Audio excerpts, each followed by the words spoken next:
First of all, we just like to believe that you in Congress know stuff we don't know. So can you give us an answer to something that everybody's asking right now? Does Joe Manchin really mean he's not going to go forward with it at all, or is this negotiating? Well, first, let me thank you for having me on your program, and let me make it perspicuously clear that I speak for myself and everybody who agrees with me, and a good many people do. I do believe that there's still a pathway forward. I do believe that Mr. Manchin, Senator Manchin, has made his position clear, but I think that there's still an opportunity available to us. He has ostensibly indicated to us that he does not favor having programs funded for a short term. He favors the 10-year term that the CBO scored. Well, I think that this is important and something that we have to give some consideration to. I do believe that there are certain programs in there that are near and dear to a good many of us that we cannot allow to simply become a part of the political evaporation process. For example, I do believe that we still have to do something with the tax credits for children, the child tax credit, because it's expiring, and there are many children who are lifted out of poverty, millions, because of this. I also believe that we have to do something about universal pre-K. Head Start is good, but the same start for all children is much better. And I think that this will give children the opportunity to start out in life with a good education. The God that I worship created us all equal, but we don't stay that way. This will give children an opportunity to do better later in life. So yes, I believe that there's a pathway forward. If we can negotiate with the Russians and if we can negotiate with the Chinese and other countries that seem to be adversaries, surely we can negotiate with ourselves. Well, and Congressman, I don't have the authority to conclude a deal, so you shouldn't negotiate with me. But let me ask you about a couple of things you just mentioned, because from what I've heard from Senator Manchin, he agrees on universal pre-K, as I understand it. He does think that's important for his people back in West Virginia. And on the child tax credit, I don't understand that he's against it altogether. He thinks there maybe should be some means testing for it, that it may have gone too far and be too broad. Is that the sort of negotiation that could happen right now and still have something happen? And could you do the child tax credit and the pre-K separately?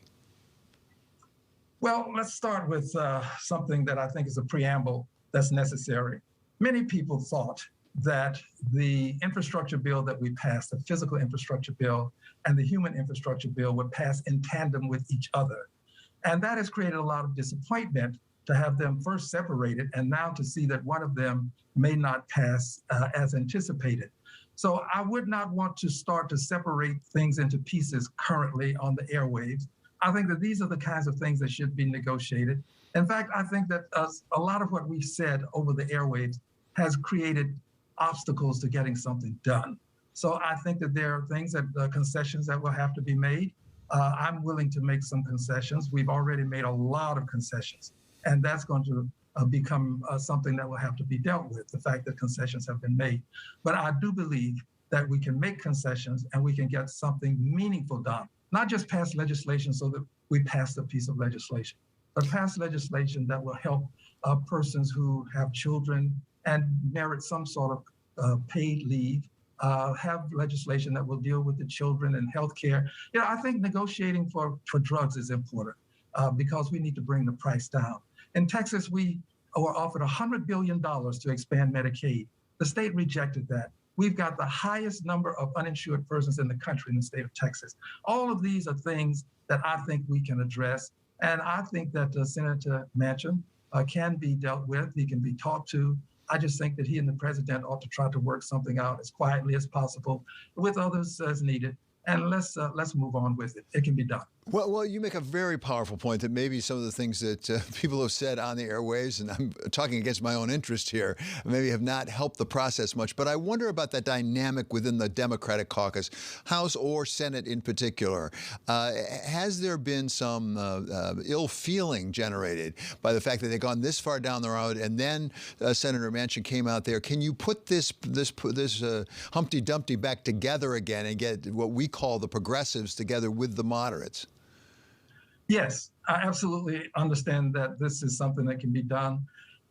We have learned in Congress, and we have to learn early on, that you have to put aside differences and work for the good of the country. put the people above a process that may be flawed. And this happens quite often. It'll happen here. I believe that at some point I'll be back on the air with you, and we'll be talking about the bill that passed and the things in it that I'm favor and the things in it that I'd like to see changed or would have seen changed. I think we'll have that conversation. So yes, progressives and moderates can get together.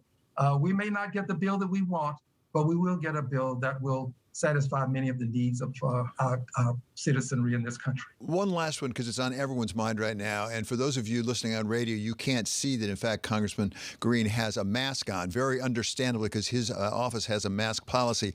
Is there anything Congress can do to help us with COVID? Because that is on every American's minds right now.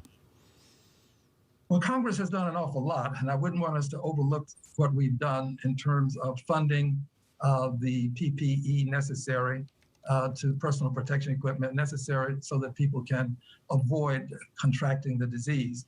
I believe that Congress and other people can lead by example. Right. This is one of those times when people would rather see a sermon than hear the sermon.